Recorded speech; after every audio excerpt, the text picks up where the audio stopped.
backpacking on traveling is a passion, that's for sure. I traveled through most of the Asia. And, indeed, there was a time I backpacked through Philippines with 2 broken arms. If you were to choose like 3 specific strengths of the Polish tech startup ecosystem that can differentiate itself from maybe other countries, what would you say they are? These, like 3. Choose 3. Like 3.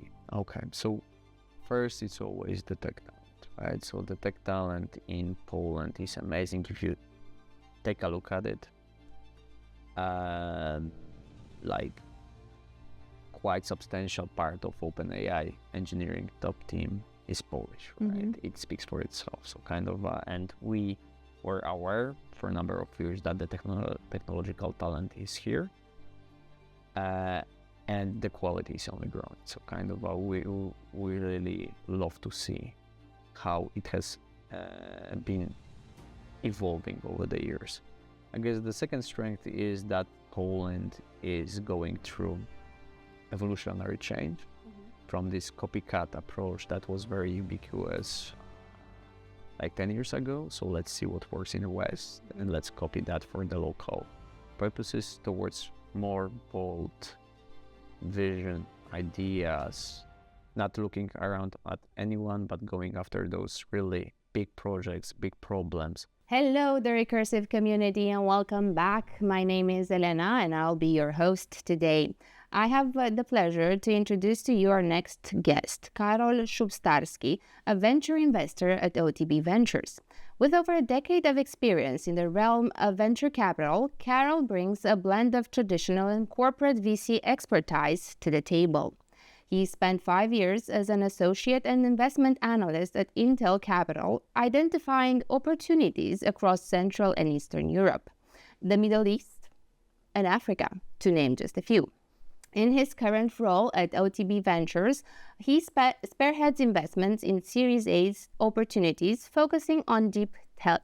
Welcome to the Recursive podcast, Karol. Thank you for having me. It's totally my pleasure. So let's dive into it. Sure. During our research, we stumbled upon interesting aspects of your path so far, like the fact that you love a good challenge, taking on sailing. You have studied in 2 cities simultaneously, if I'm not mistaken, and you are not easily discouraged. Having backpacked with 2 arm injuries, and I definitely want us to tap into that. Where do you get your strength? Is it from family? Is it in your DNA and your resilience to move past these challenges? I would say that it's really hard to tell. I guess kind of the backpacking on traveling is a passion, that's for sure. I traveled through most of the Asia. And, indeed, there was a time I backpacked through Philippines with 2 broken arms.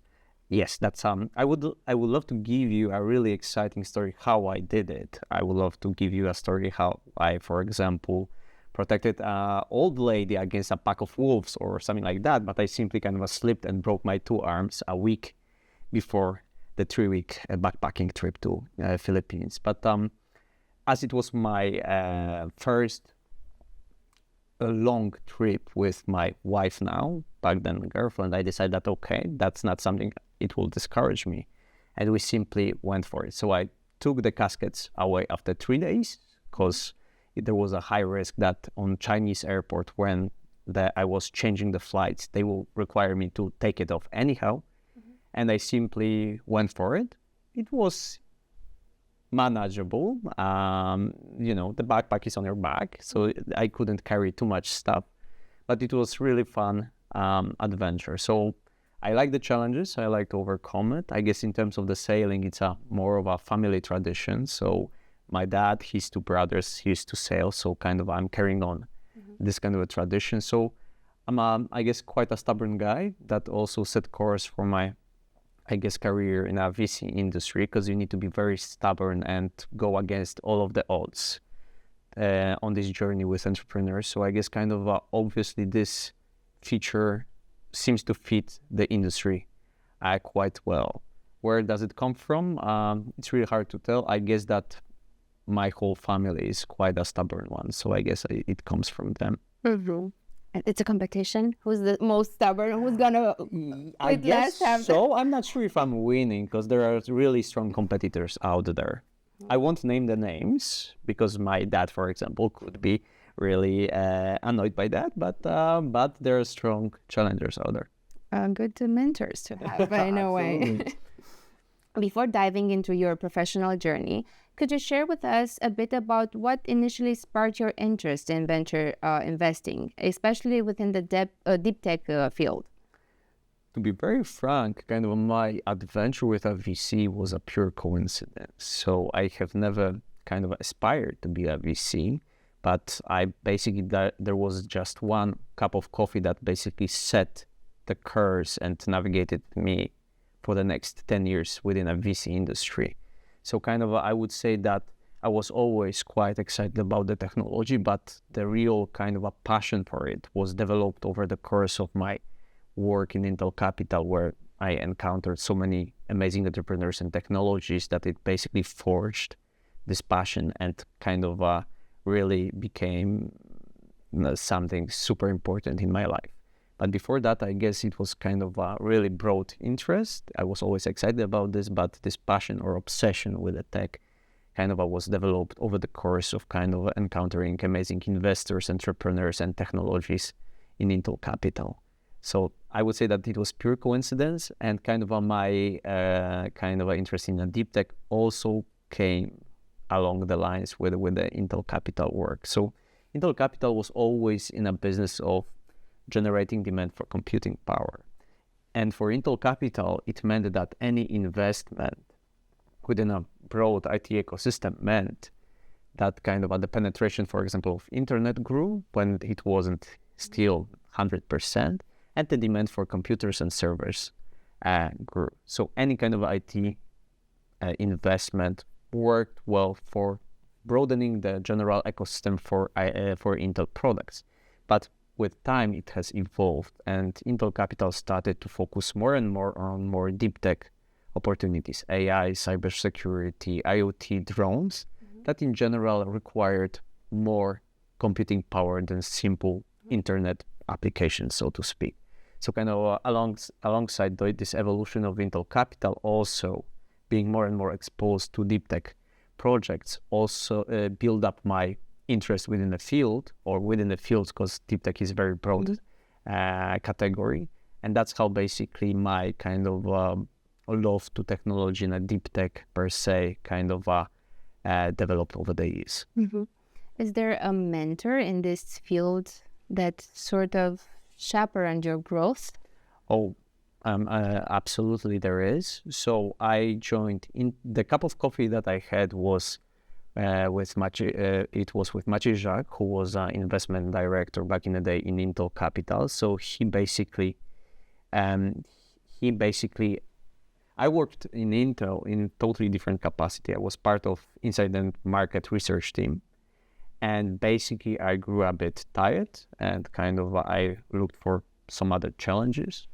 And basically I approached Maciej with a question about maybe what he could recommend to me. And he told me that, Intel Capital has so much work in the after hours. Maybe you could support us during the evenings. I was like, sure, that sounds like a great idea. So, during that day, I had my regular Intel job. And in the evenings, I wore a cape with Intel Capital on my back and kind of looked into different investment opportunities, which translated within few months into a full-time job. Later on, Maciej kind of joined Dirlango, so other venture vehicle here in Poland, and I continued to work with Marcin Hejka. So I've been working with Marcin for the past 11 years now, because when he decided to set up his own shop and establish OTB, I happily tagged along. So kind of, I guess that he definitely had amazing impact on myself and my kind of career within a VC industry. So if I would pinpoint to the mentor in my early days and later on, I would definitely pinpoint to Marcin. Yeah, it's important for the new generation, to find out about these stories. It can happen. Ask questions.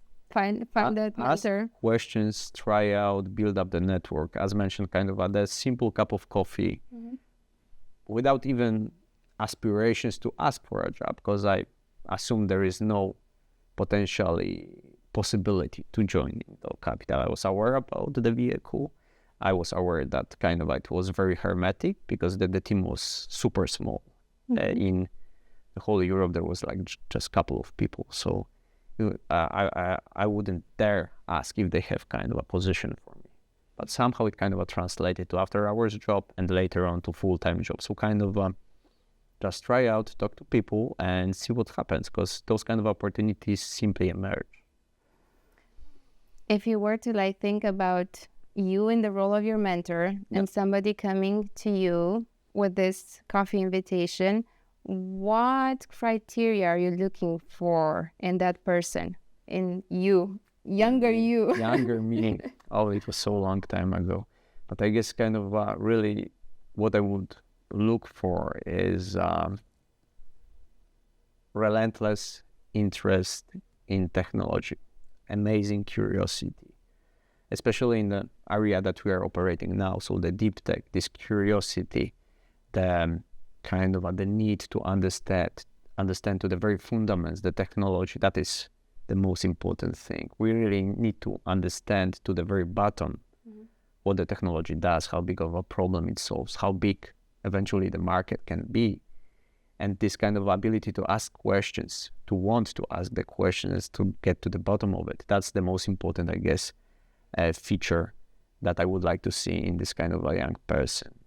People who are curious are looking on their own for the opportunities. They are looking to learn. They are looking for kind of expand their expertise in various subsectors. So kind of those are the qualities that we really looking for in investment colleagues or professionals.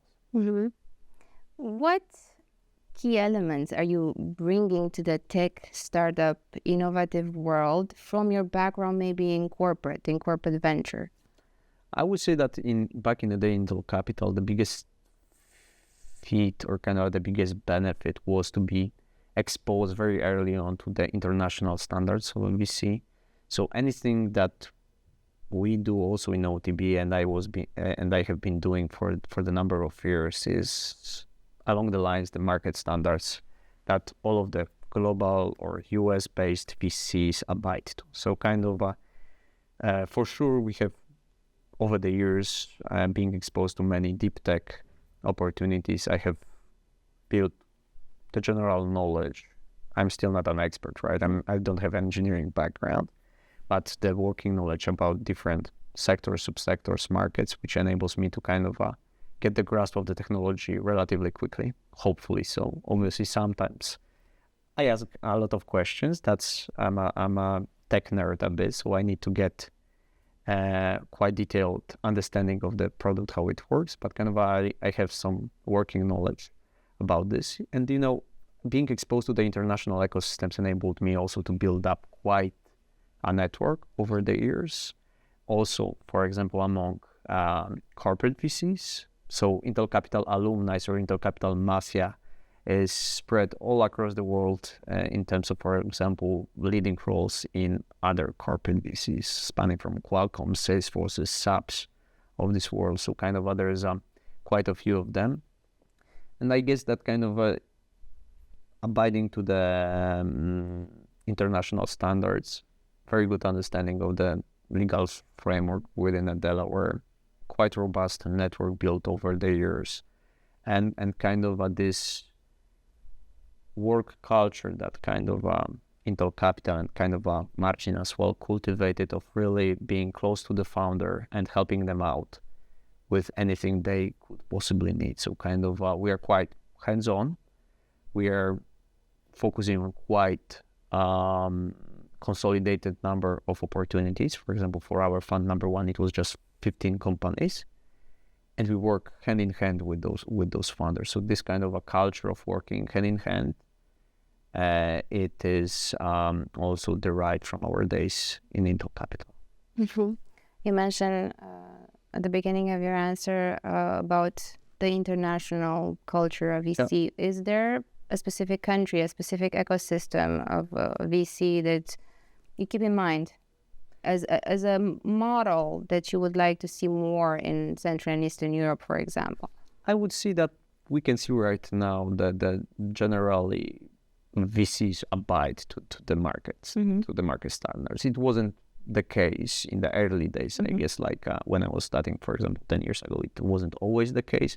But right now, the golden standard was always kind of US VCs, and it kind of went through the Europe, and it's generally accustomed kind of way of doing things. And I guess right now it's kind of this kind of general market standards are more ubiquitous.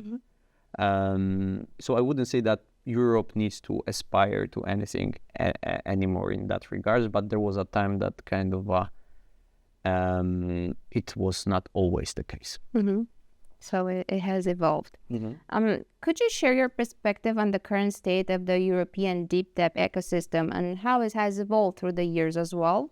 Sure.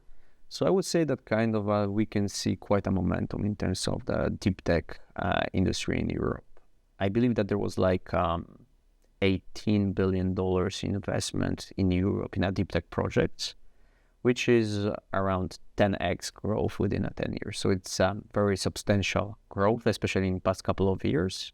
So it basically doubled versus 2018, 2019. So we have kind of this hopefully inflection point that will continue to grow. Obviously, the whole VC industry suffered kind of or shrinked over the past 2 years. I would say that year over year, it was around 10%. The deep tech ecosystem in Europe dropped, but still it was so much more resilient than the general purpose or general technological ecosystem, which dropped like 40+%. So I would say it's more resilient. Definitely, we can see the momentum. We can see a lot of super interesting technologies emerging.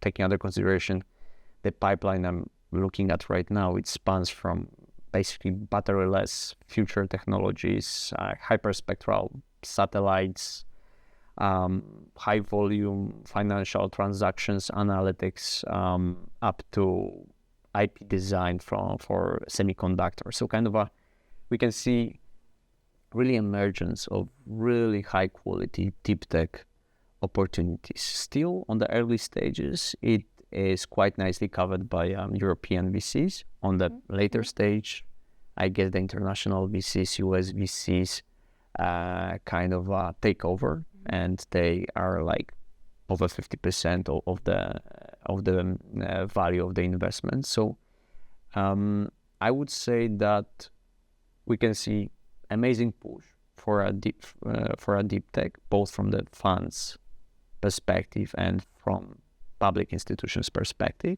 From the fund perspective, I would say that many of the generalist funds are basically trying to dip their toes in a deep tech pond, so to speak, and they are trying out how that would it work for them. Especially, I guess, the space tech is becoming a very sweetheart vertical for many VCs, and they would love to do something around this industry and or defense or dual use tech. That those are kind of becoming very interesting for many generalist funds that never aspired or to be a deep tech. We can see strong push from the public institutions space. So sovereignty is the most trendy word, I guess, in the past 24 months. So building up the capacity of Europe in strategic asset classes such as semiconductors, space tech, energy. So kind of we can see very broad push in that very regards. For example, I don't know, EIC investments, they have invested, I guess, like in over 100 companies, like $1 billion plus in 2023 alone. So we can see this kind of a really dynamic push on that front. We can see different really interesting initiatives like the emergence of NATO Innovation Fund that is backing both funds that are focused on deep tech opportunities and startups, and 1 billion funds. So there's quite sizable, structured as a commercial traditional VC fund, which is very interesting initiative. and different kind of a push like Cassini program, for example. That's a very interesting program from a European Commission that is supporting the new space companies across Europe, not only with kind of a basically with connecting with ESA or EUSPA, but also kind of connecting with different players within the market, like VCs, supporting them with grants and many other kind of initiatives. So there is a multi-vector push for a deep tech, and we can see obviously the momentum. So the VCs feel more supported in this sphere as a conclusion to what you mentioned? I would say that still there is a lack of many deep tech VCs. Many VCs would like to try their kind of I don't know if luck is a good word, but luck is important in the VC industry. But they would like to try out some deep tech investments, but still kind of the LP base recognizes that it's quite high risk approach. So there is a lot of support on the public side, that's for sure. There's robust grants, robust initiatives. So there is some level of support in this very regards, and there is a push also on VCs to kind of differentiate themselves. So that's where the momentum comes from. If you were to choose like three specific strengths of the Polish tech startup ecosystem that can differentiate itself from maybe other countries, what would you say they are? These like three. Choose three. Like three. Okay. So first, it's always the tech talent, right? So the tech talent in Poland is amazing. If you take a look at it, like quite substantial part of OpenAI engineering top team is Polish, right? It speaks for itself. So kind of, and we were aware for a number of years that the technological talent is here, and the quality is only growing. So kind of, we really love to see how it has been evolving over the years. I guess the second strength is that Poland is going through evolutionary change from this copycat approach that was very ubiquitous like 10 years ago. So let's see what works in the West and let's copy that for the local purposes, towards more bold vision, ideas, not looking around at anyone, but going after those really big projects, big problems. They have the talent, there is a lot of capital at early stages, so they can try it out. And we can see this push, we can see growing quality of the startups. And there is a lot of potential out there. And I guess the third, I don't know if I can tell it's a strength, but it's still largely untapped potential. So still Poland is kind of punching below its weight, taking under consideration the capital, the quality of the people, the quality of engineering talent. So there is still massive potential that it is untapped. And I believe that we are slowly approaching this inflection point where kind of a successful entrepreneurs or early employees of companies such as Snowflake or Sumo Logic are basically becoming more and more engaged within an ecosystem and creating this waterfall effect. So kind of those who made it, that have expertise, that went through the whole journey, are starting to share their expertise, invest across the ecosystem. So the flywheel effect starts to happen within a Polish ecosystem. So I would say that the third, maybe it's not exactly the strength, but it's kind of an amazing opportunity for the Polish ecosystem. The traditional or the classic snowball effect to develop the ecosystem.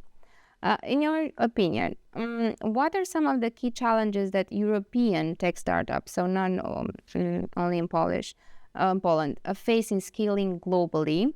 And how can investors such as yourself support them in overcoming these hurdles?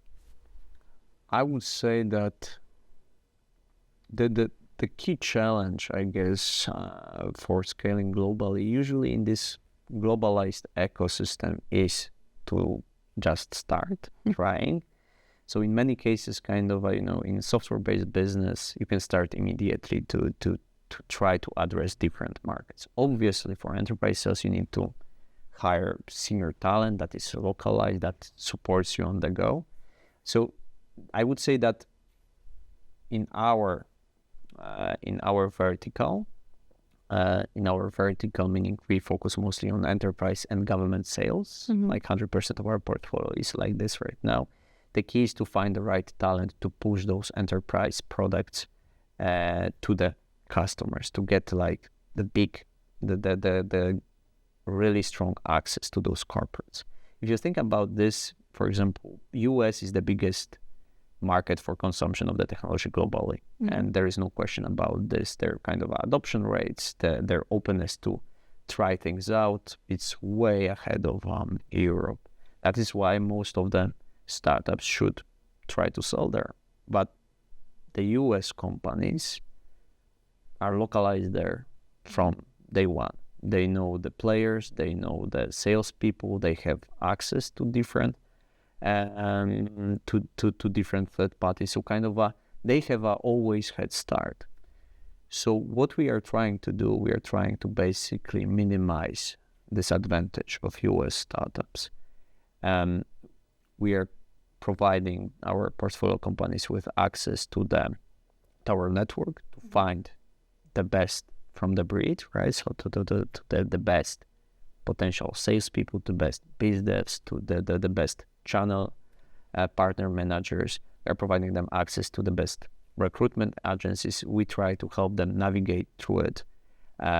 So I guess hiring is and finding the right talent to push the sales, at least in enterprise and government sales, is the key challenge for most of the startups. But many businesses can go from the get-go to against the US market. But obviously the challenges are higher competition, high quality kind of competition, formidable legacy players that have unlimited resources, unlimited budgets. It's always kind of seems to be so much easier to start with smaller local markets, but it's always a trap. If you feel too comfortable on the local market and you kind of focus your resources here, you will never reach the scale. Oh, it's interesting to find out about your modus operandi in a way. What are you looking to see in startups and entrepreneurs? Let's dive a little bit into the modus operandi of you as an investor and also the company that you represent, OTB Ventures. How do you assess the tech components of potential investment opportunities at OTB Ventures, and what criteria do you use to identify opportunities that are scaling globally? So I guess maybe we call ourselves DeepTech or real tech fund. What does it mean? It means that we are looking for the companies that have unique component of technology, defensible component of technology that enables to provide tangible value add for its customers and scale globally. That's kind of the short definition that I have forged when I'm kind of introducing OTB to new entrepreneur, which means that we are always looking for this unique technological component. So there is a need for having this product that stands out across the respective peers. So have some defensibility, have hard to copy technology. That's the first thing. The second thing is that it cannot be technology for the sake of technology.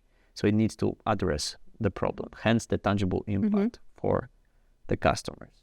The best thing is to see that this tangible impact can be translated into quantitative measures like dollars saved or kind of an impact on the top line or bottom line of the enterprise, kind of a saved time, acceleration of delivery of the projects, you name it. Scalability, obviously. So kind of it means that those projects need to have, as the name implies, scalable potential. So kind of we are looking at the sales cycles, integration effort, customization required, if there is a heavy services component. So there is a multitude of things that we are looking at from the perspective of the technology product and related delivery of it. I guess that always great example, and it's always a bit of outlier, I guess, is our portfolio company called ICEYE, when we think about the unique technological component. So ICEYE is a synthetic aperture radar microsatellite company. What does it mean? It means that they are using radio frequency waves in order to map the Earth. So it's Earth imaging company that is using radio frequency waves. They're emitted from the satellite, they're scattered around from the Earth, getting back, and we get 3D model of Earth. This kind of a technology has substantial advantage over existing optical satellites due to the fact it enables to do that regardless of the time of the day or night, regardless of the cloud cover, regardless of any weather condition. So if you think about this, the typical optical satellite wouldn't be able to, map London like 80% of the time because of the cloud cover. So kind of ICEYE enables 24/7 basically Earth imagery. And this kind of a technology already existed when we invested in 2018, but there was one substantial problem. The legacy technology or legacy satellites were size of the bus, and they were kind of weighted a couple of tons, which meant that kind of putting them into the orbit costed dozens of millions of dollars, and they costed like $200 million per piece. What ICEYE did, ICEYE basically miniaturized the technology, and it has a constellation of those small sats, like size of a micro fridge, weighing like 100 kilos, and costing like 100x less. So I guess it enables ICEYE to build up the constellation, what they did. They have basically launched 34 satellites, if I remember correctly, over the years. So build up the constellation of those satellites that can provide the Earth observation imagery services 24/7, regardless of the weather conditions, and with very high revisit time due to the fact that they have built up the constellation, which is impossible in any other case. So they still don't have viable competition. Their competition is not doing very well, to be very frank.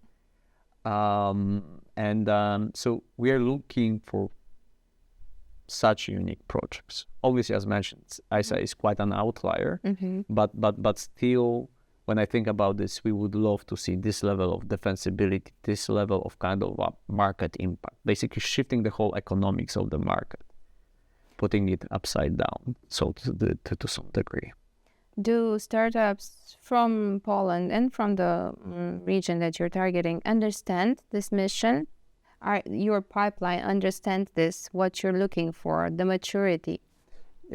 Well, we always, when we kind of introduce ourselves, we are telling what we are after. So we are after we always start with the tech. We are tech nerds. We really want to see how are you different from the others, because that's the biggest strength that the European startup can have. It's really hard to, for example, compete against the US or Chinese startups in terms, for example, of the capital, right? So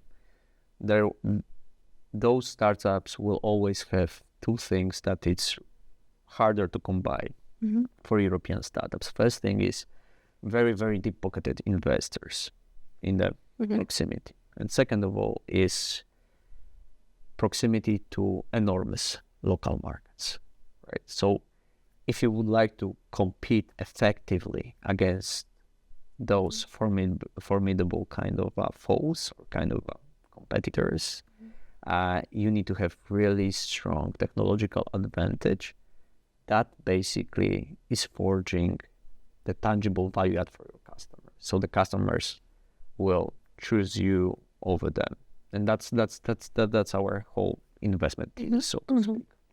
I understand the technical part, but let's dive a little bit into the human side. Tell us a bit, what type of entrepreneurs have you worked with? Do you see a pattern? I must admit that one thing that is very evident across our portfolio is resilience. Those guys and gals are amazing when going against all odds. So discouraging them on the journey is close to impossible. And as every single startup and every single VC portfolio, the companies in past 2-3 years have a rough time, right? The market is shrinking, enterprise sales is slowing down, everyone is looking at every penny. And I guess the really dominant feature of our founders is that they never, ever give up. And that's amazing, to the extent that it's really impressive to see them really operating in such challenging times. When the things fall apart, they still out there kind of fighting for it. And that's I can say that that's definitely the dominant feature that we see across our portfolio. Thank you.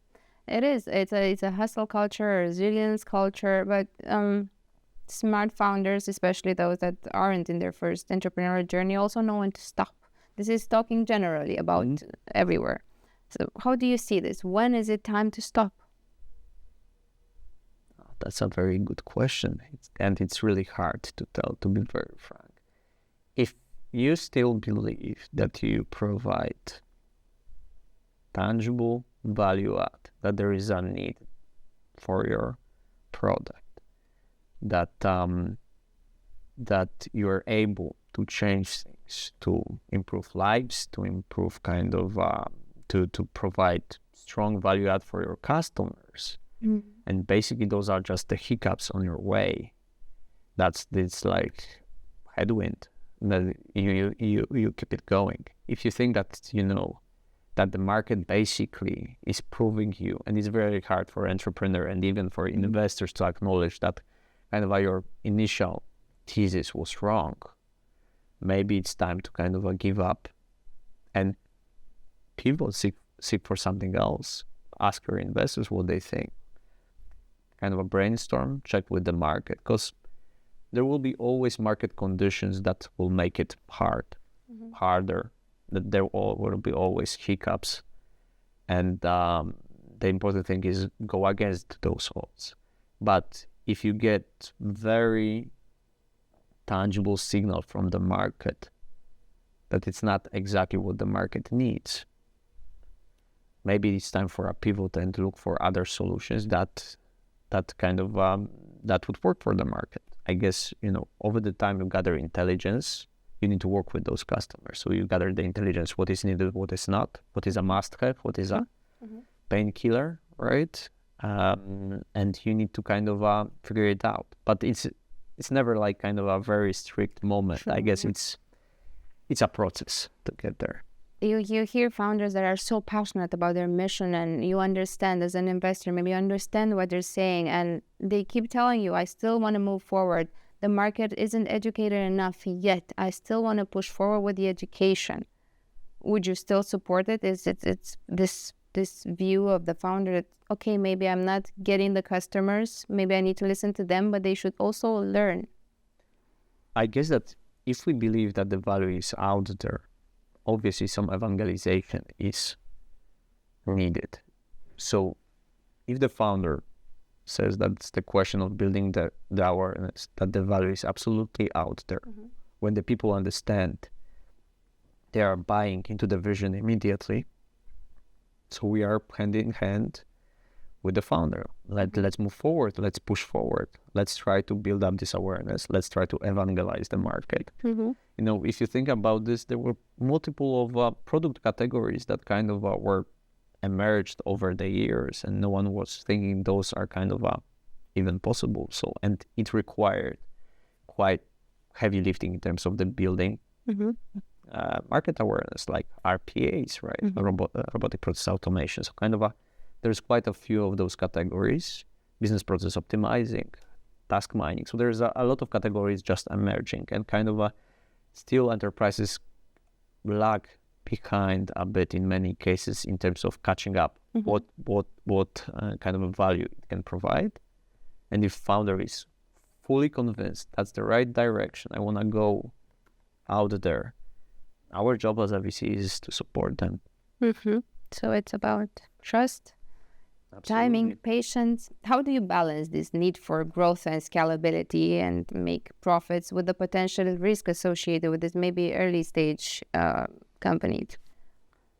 It's always a balancing act. It's about always kind of measuring the potential upside with the risks associated. Later the stage we invest in, higher the premium we pay from the shares, right? But obviously many of the risks, many of uncertainties are being addressed, right? So the market validation largely, the technological validation,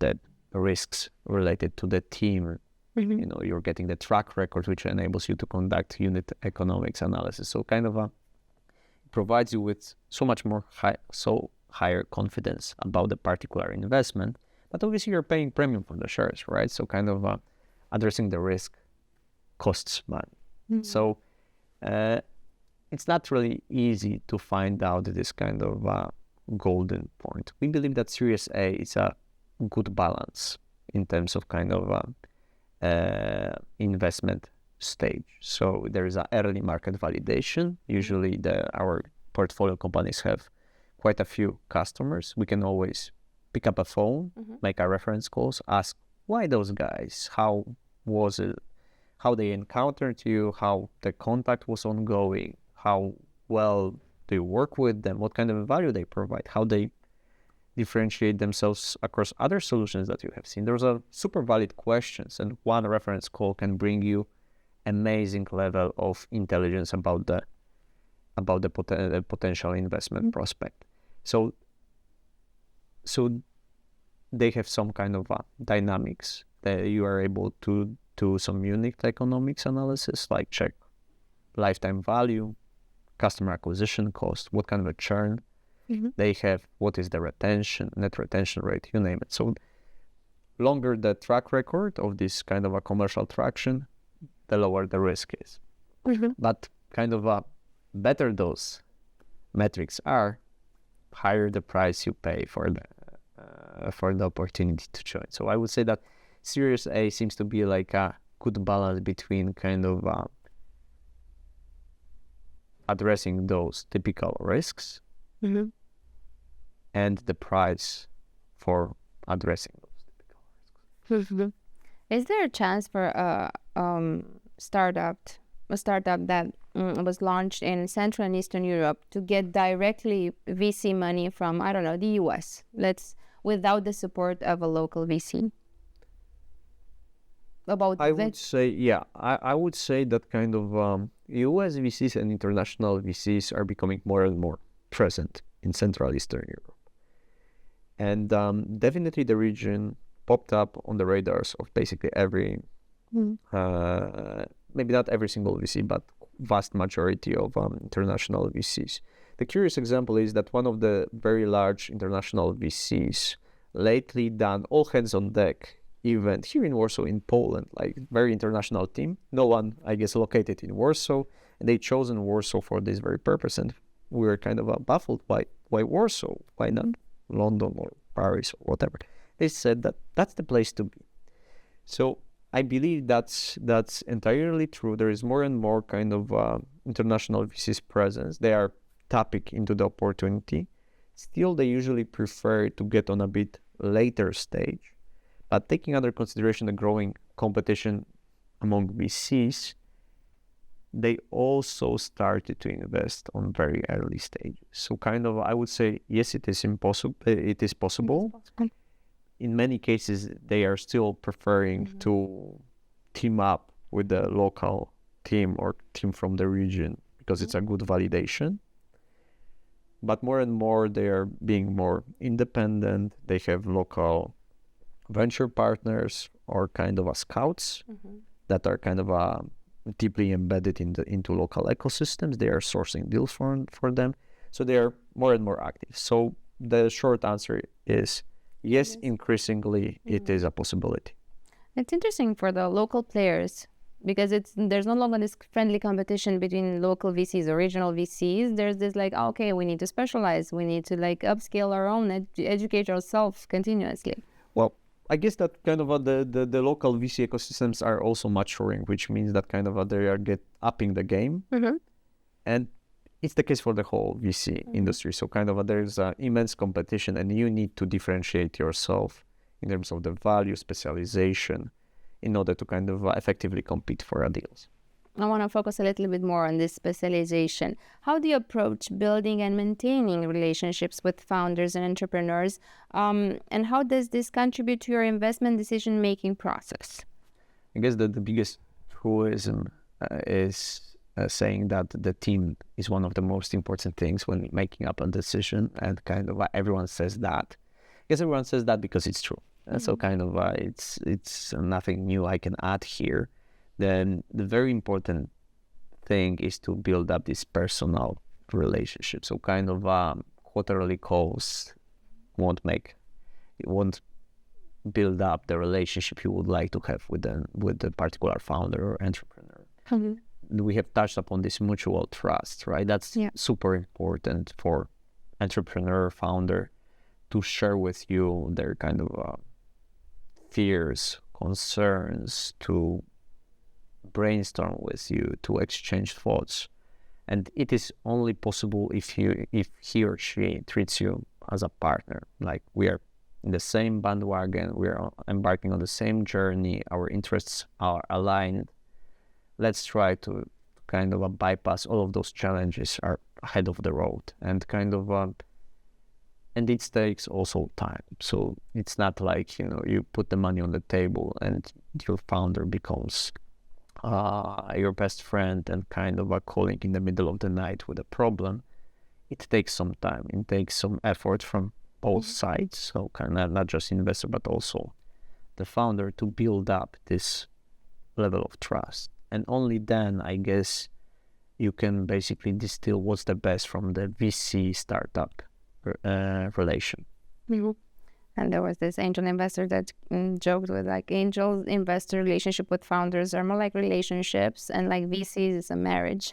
That's true. That's true. It's a bit more maybe structured, and with angel and founder maybe more passion and kind of a romance, so to speak. But yeah.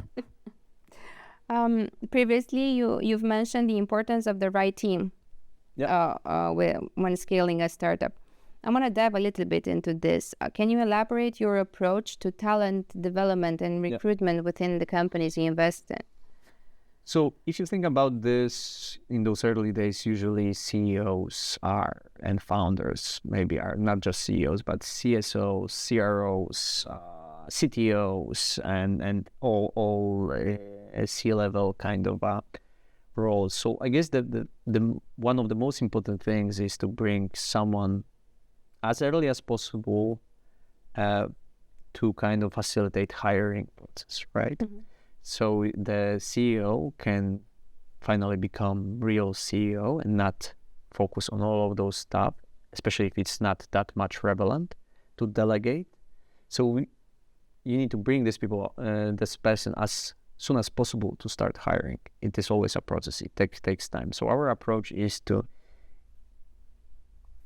just right after the investment to find this kind of a person and to help build up the team around the founder. There are always gaps within the teams, and obviously, finding the right talent, experienced talent that will bring real value, it's not easy feat, and it takes a lot of time, and you make a lot of mistakes, and those mistakes cost. So kind of that's why this kind of hiring this HR person or kind of a hiring staff management person is important from the get-go, right? So we are striving to help the founders to build up as strong a team as possible around them. And we are helping with our, as mentioned, network, with our kind of with access to the recruitment agencies. In any way we can do that. Obviously, it is important to preserve culture when the company grows, and eventually the final stage of a CEO responsibilities is to provide the best possible environment for this amazing talent to thrive, right? Because most of those kind of responsibilities like sales, technological development, building channels, should be delegated to the people that spent decades doing that. So kind of that's, I guess, in a nutshell, our approach to put this kind of a talent very quickly inside to assist with filling the immediate gaps and to really hire fast so they can kind of leverage the full potential of the company. Do you see a gap in a specific, responsibilities, job title, the CEO or the CMO, the CTO, the Chief Financial Officer, Chief Growth Officer? Is there a gap that you still need? You see, there is a gap there is always one gap. It's or maybe not always, but in vast majority of cases, it's a very strong CRO, Chief Revenue Officer, or CSO, Chief Sales Officer. So kind of a senior sales talent is always a challenge. Those are the people that are, I guess, in many cases, in all cases, very hard to come by, very expensive. And so that's the usually biggest challenge and biggest gap, especially for European startups. The other gap that we usually see is CFO, but the reason is different. I guess it's in many cases neglected a bit. So there is like some finance person, but not like on the CFO level that takes care of the stuff, but kind of a CFO is being recognized as a role that should come on a bit later stage than we think. That's good. Can you share a moment when you encountered a challenging investment decision, and how did you navigate it through? I would say that no investment decision was easy. There is no slam dunk in decisions, to be very frank. Every single decision requires some level of a leap of faith. There is no perfect portfolio company. There are no perfect pipeline companies. There's always challenges. And as mentioned before, it's always about balancing between the upside opportunity and the risks associated. There are challenges on the cap table level. There's high concentration of revenues. There are non-optimal unit economics, high burn, gaps within a team, not perfect dynamics within a founding team, for example. There is always something out there. The question is how big of a risk it poses and if it is fixable before closing or after closing. In vast majority of cases, with the good opportunities, with the strong founders, with the good technological solutions, many of those kind of challenges are fixable. Yeah. What advice would you give to aspiring venture investors who are looking to break in this industry or evolve from the state of angel investor to VC, especially those interested in deep tech opportunities? Sure. As I have told you, my journey wasn't obvious.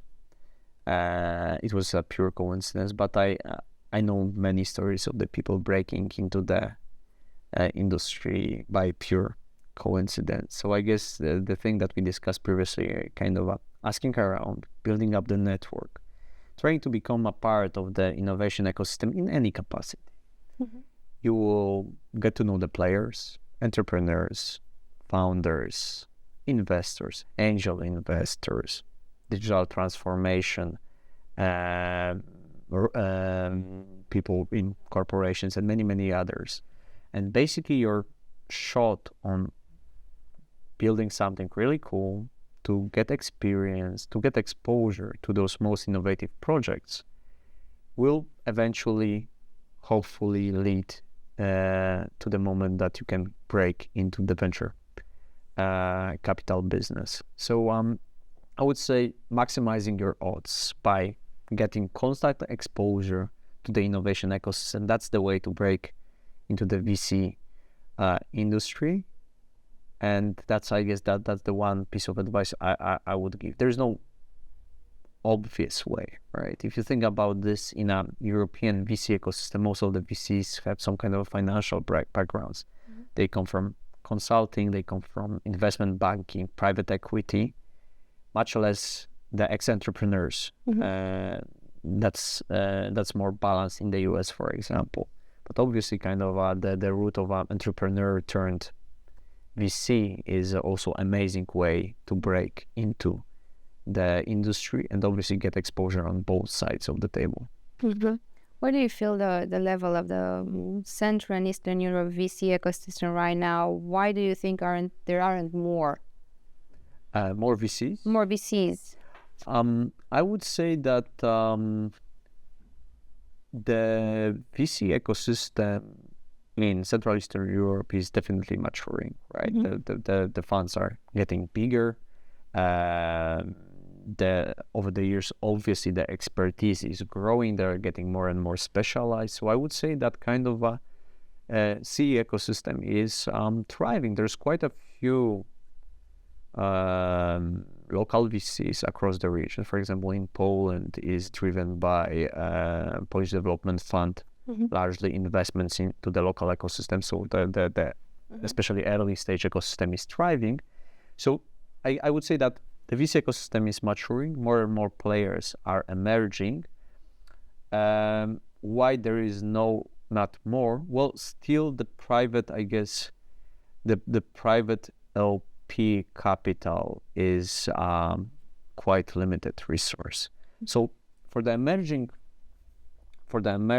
founder of for the emerging fund to close this first VC vehicle, it's quite an endeavor, and it's not being easy. It's understatement, to be very frank. So someone needs to make this huge leap of faith to bet on a team that don't have tangible track record in delivering returns mm-hmm. to their LPs, and still kind of this LP base in Central Eastern European region is quite limited. It's growing over mm-hmm. the years. More and more family offices, high net worth individuals, ultra high net worth individuals, mm-hmm. successful founders are kind of putting money to the funds, mm-hmm. but still kind of comparing to other markets, this is still quite limited resource. And as mentioned, kind of it's a very high risk strategy for most of those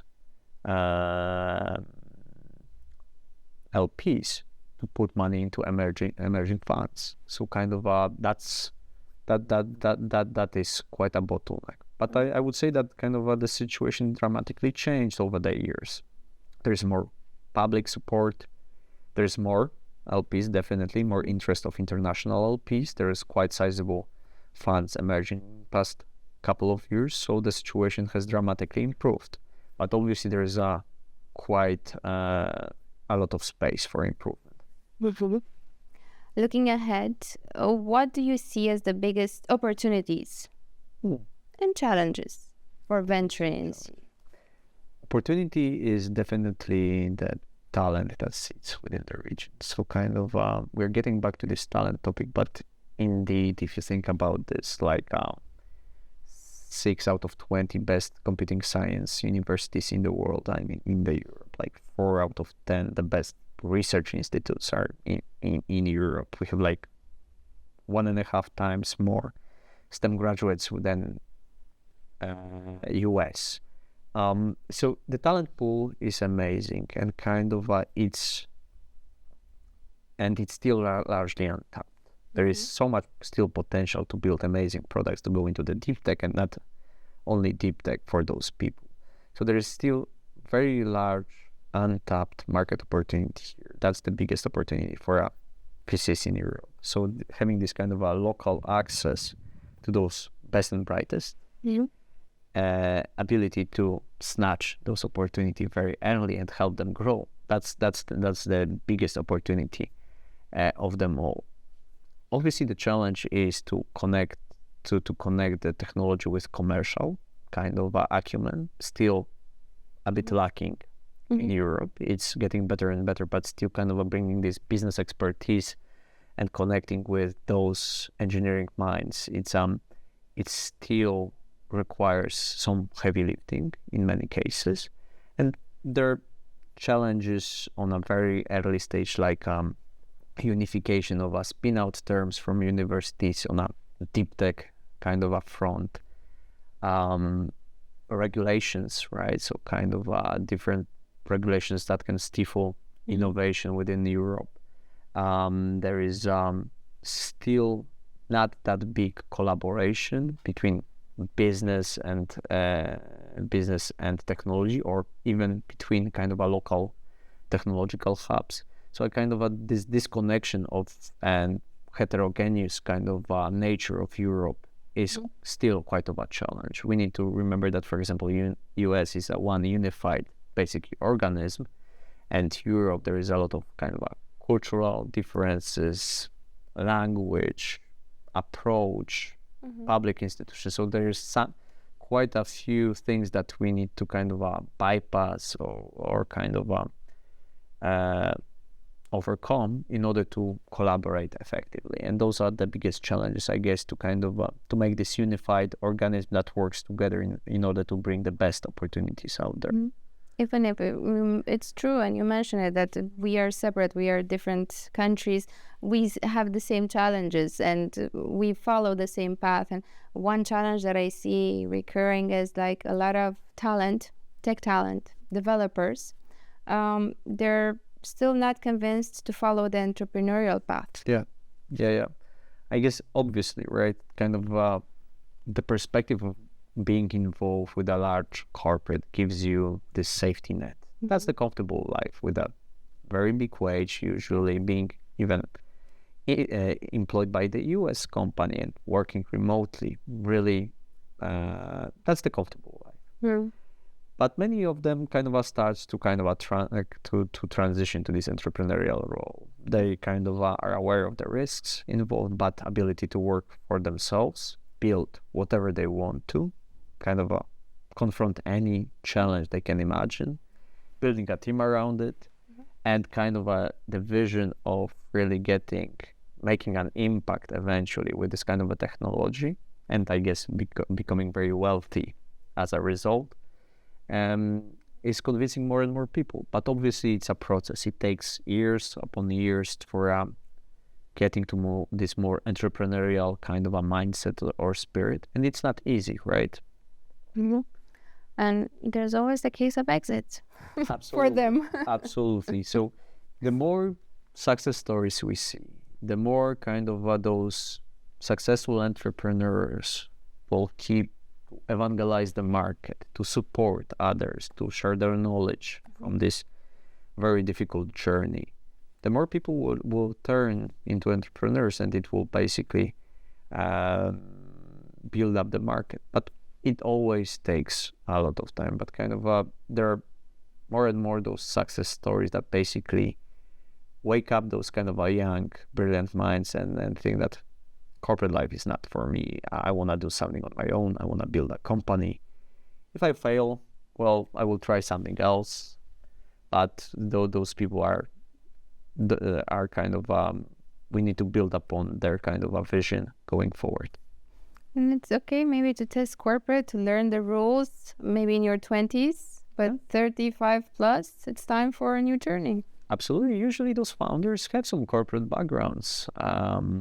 Still in Europe, you don't have that many of serial entrepreneurs, but most of the founders have some kind of corporate exposure in different capacities. So they learn the ropes to some degree, how the teams are working, how the corporate life looks like, how the sales look like, etc., etc. And it gives them quite a good start into entrepreneurial life. Okay. Considering the rapid pace of technology advancements, how do you anticipate OTB Venture adapting its investment strategy and your own modus operandi to stay ahead of the curve and continue identifying these promising opportunities? So I guess it's worth mentioning that our strategy also a bit changed with the fund number 2 that we have announced just a few weeks ago. So kind of we first of all, our still bread and butter is Series A investment, but we also kind of enabled ourselves to do some number of seed investments. So kind of we gave ourselves higher flexibility to catch those best opportunities also on the earlier stage of investment. we still are predominantly Central Eastern European investor, but also kind of we are getting outside of the region, I guess, in a more bold manner, so to speak. So kind of the center of gravity is a bit shifting towards Western Europe. So that's kind of also adaptation to some degree. And the reason is very simple. We kind of noticed that basically we are putting artificial barriers on a very good deal flow just for the sake of stage or country of origins, and it didn't make much of a sense. So kind of we broadened a bit our approach. And I guess in terms of our strategy going forward, we largely will continue to do what we have been doing for the past decade or so, previously into capital writing, OTB. So working very closely with the founders, supporting them on anything they need, focusing on sectors that we have built expertise upon, for example, like space tech industry, recently, for example, semiconductors, enterprise automation software, fintech infrastructure, leveraging our network to help those companies to bring talent, to open doors to potential customers. I guess that kind of a good testimony that our strategy is appealing is, for example, NATO Innovation Fund joining our latest fund. So their kind of embracement of a DeepTech approach as strong testimony that we are going in the right direction, and we would like to continue that. But obviously, it's a cutthroat market, highly competitive ones. But also our approach is more like we rather co-invest or kind of a co-lead than strongly compete. We are more kind of fans of eating bigger cookie together than eating smaller cookie alone in a corner of the room. So kind of we are happy to share the deal flow. We are happy to collaborate. So kind of it also helps us to navigate through those, I guess, waters. But let's see what the future will bring, right? Because kind of some of the sectors are emerging as really core to our strategy, as much like tech infrastructure, space tech. We're one of the most active space tech investors in Europe. So kind of we are following largely the market. We are following what we have learned over the years, and we will be obviously making some adaptations, but what will come, it's really hard to tell. My final question is, how do you evolve? You as a VC, you as an investor, how do you keep evolving? That's a very good question. I guess with every passing deal, you can say that deal or every single encounter with an entrepreneur, you learn something new, right? It's being a VC is a marathon, not a sprint. You need many good decisions and even more bad decisions to build up the expertise over time. And I guess with every single month, and year that is passing, we are building this kind of expertise that enables us and me personally, obviously, to make better and better investment decisions, to more effectively support our portfolio companies. We are always kind of sticking to our culture or kind of our fundamental beliefs of supporting those companies very closely, to kind of supporting those funders very closely. So that is important, and it's kind of overarching on this whole journey. But I guess every single deal teaches us something else. And I would say that the key thing that I guess I have learned over the years is not to kind of go after the hype, and fear of missing out is a powerful force, and it's really hard to resist. But kind of jumping into the opportunities that you don't have full conviction about just because there is a pressure, it's not the way to go. So kind of sticking to your guns, and kind of building this conviction in a kind of a cold-minded way it is the way to go. Looking for those unique technological opportunities, identifying those gold nuggets that stand out across their respective peers, and helping them to realize their full potential. That's the way to go, and that's something that I have learned over the past, I guess, couple of years, and that's, I guess, something that we as OTB also kind of adamantly kind of stick to. Thank you. Thank you so much for sharing that with us. Thank you so much. And if you are just as passionate about innovation as we are, hit subscribe for the Recursive podcast on YouTube or your favorite podcast platform. We're everywhere.